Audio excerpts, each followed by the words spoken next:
Hi everyone, my name is Thembi. So I've been reading, like I told you, the book of Exodus, and I got to the third chapter. I got fascinated about the chapter.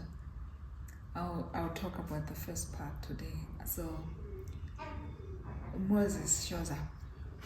Actually, this is before Moses shows up. Moses is in the bush, and there's this burning bush that is not being consumed, and he gets closer and God speaks to him, and God tells him that he says something that I love. He says, I've seen the affliction of my people. I've heard their cry. Can you imagine having a God who sees? Imagine having a God who hears. That on its own is enough to have a huge sermon. But we're not going there today.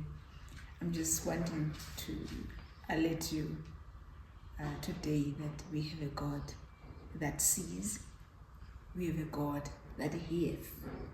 Our God is not deaf and our God is not blind. And I'm so grateful for that. That my God can see.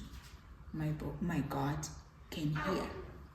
So Moses then says, God says, God, I've seen the affliction of my people, and I've heard their cries. I've heard what they're going through, and now I want them to come out of Egypt. Moses says, but when I go there, what am I going to say? They're not going to believe me. Who would I say has sent me? Moses say, God says, tell them, I am has sent you. Now, you think, what does I am mean? So God, all knowing the kind of troubles that they are going to face, God, all knowing that they're in an environment where they worship so many gods, and they have a God of fertility, they have a God of rain, they have a God of this, they have a God of that. They have different gods for different things. But our God is a universal God. Our God is, we have one God that answers all these questions, that addresses all different facets of our lives.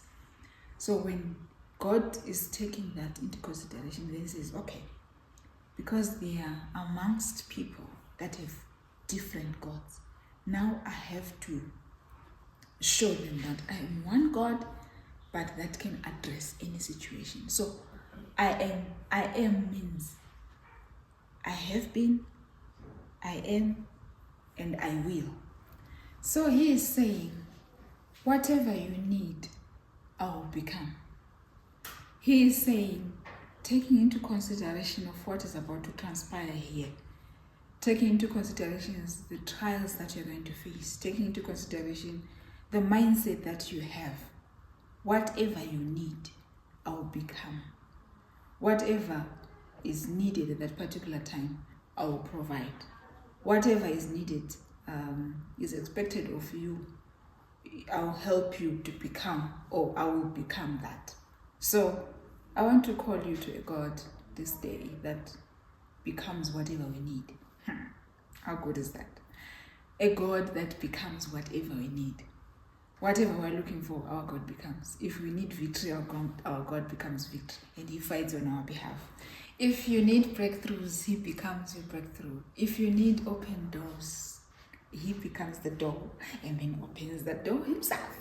So I want to lead you to a God that is able, to a God that is a solution to everything that you might be facing in your life. And this God is waiting